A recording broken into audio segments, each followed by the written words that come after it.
can I ask you something? If you could choose, would you really want to wake up and do the same day again? The same routine, the same chores, the same small responsibilities waiting for you before you've even fully awake. And maybe nothing is wrong exactly, but something inside you quietly wonders, is this really it? Is this what my life is going to feel like?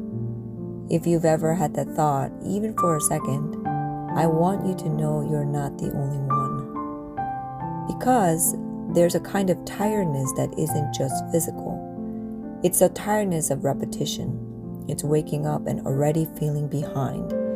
It's doing what needs to be done while your heart feels a little distant from your own body. And you don't want to say it out loud because you're grateful. You do love your people. You do know there are blessings all around you. But still, motivation feels hard to reach. You keep showing up, but something feels muted. And maybe the hardest part is this. You can't point to one big reason.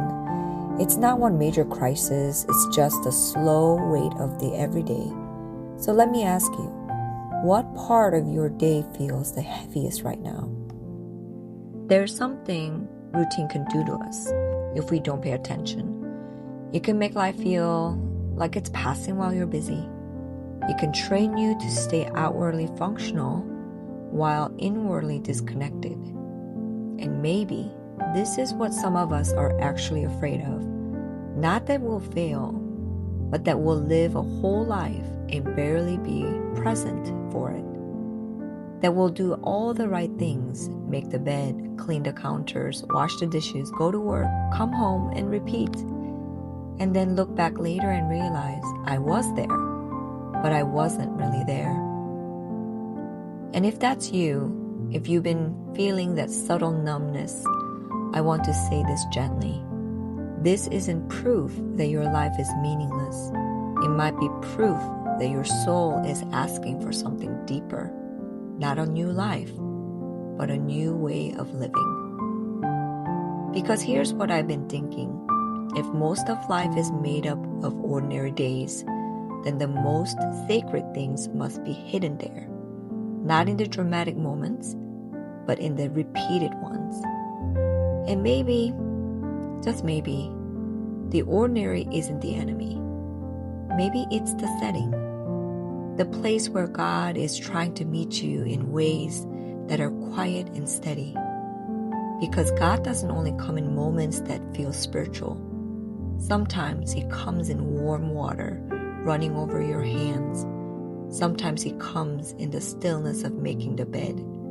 Sometimes He comes in the simple mercy of a clean room, a fresh start, a breath. But we miss it because we're rushing. So let me ask you something.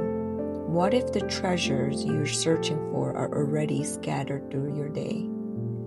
So how do you invite God into days that feel repetitive? Maybe the first step isn't doing more. Maybe it's doing less. Internally. Less striving, less pressure to feel something, less expectation that God has to come with fireworks, because inviting God begins with a return. A small turning of attention, so you can do it anywhere. Right in the middle of washing dishes you didn't want to wash. Right in the middle of cleaning a mess that will probably reappear tomorrow. You can whisper, God, I'm here. Can you be near? And maybe that's a kind of prayer that changes everything. Not because a day becomes exciting, but because you stop doing it alone. And then, just as a practice, choose one ordinary task, not your entire day, just one, and let it become a quiet meeting place with God. Maybe it's making the bed. Maybe you do it slowly enough to feel what's happening inside you. Maybe you notice how your body is carrying tension. Maybe you let your breath loosen your shoulders. Maybe you let the simple act of smoothing out sheets become a way of smoothing out your soul. Or maybe it's cleaning the kitchen. And instead of rushing through it, you let it be a space to release what you've been holding. You let the wiping and rinsing become a kind of letting go, and you ask, God, what do you want to give me here? Because sometimes peace doesn't come from getting out of the routine. Sometimes peace comes from letting God step into it. So as you listen, let me offer you a few questions, not to overwhelm you, just to open the room in your heart a little wider. Where have you been living too fast to notice God? What moment today have you already dismissed as meaningless? What if the season you're in is forming you quietly?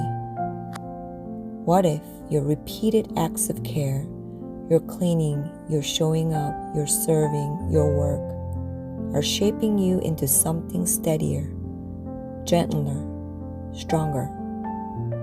And what if the goal isn't to escape your life, but to inhabit it, to stop living on the surface, to come back to the moment you're in and realize God has been there the whole time? Because here's the truth. When you do daily life without God's peace, even a good day can feel empty. But when you let God be close, even a simple day can feel full. Not full of excitement, but full of quiet strength, full of grace, full of presence. And maybe that's what your soul has been asking for. Not a different routine, but a different kind of rest. So here's my blessing for you. May you stop rushing past your life. May God teach you how to be fully where you are. May the ordinary places, the sink, the bed, the kitchen, the quiet hallway, even daily work, become holy ground. May you receive grace for what feels repetitive. May you find treasure in small moments that other people would overlook. And when motivation feels distant, may God give you something deeper than motivation. May He give you peace, the kind that steadies your heart, the kind that fills your body with calm, the kind that reminds you you are not alone. Amen. And maybe this is where the shift begins for you. Not in changing your routine, but in changing what you believe about it. Because the ordinary day is not a mistake. It's not a gap between real moments. It is a landscape of your life. And God has already done some of His deepest work in landscape like this. Not always through excitement, often through quiet faithfulness, through showing up, through doing small things with love, even when nobody sees. And maybe you've underestimated what God is doing in you because it doesn't feel dramatic. Maybe you've assumed that if it doesn't feel powerful, it must not matter. But think about it. A child doesn't grow overnight. A tree doesn't become steady in a week. And a soul isn't formed in one emotional moment. It forms slowly, in repeated choices, in small obediences, and the unseen places. So what if the repetitive parts of your day are actually shaping you into someone grounded, someone gentle, someone steady, someone with depth? Because God isn't only present when you feel inspired, He's also present when you feel flat. Maybe the holiest thing you can do is slow down long enough to notice God is already here. I bless you.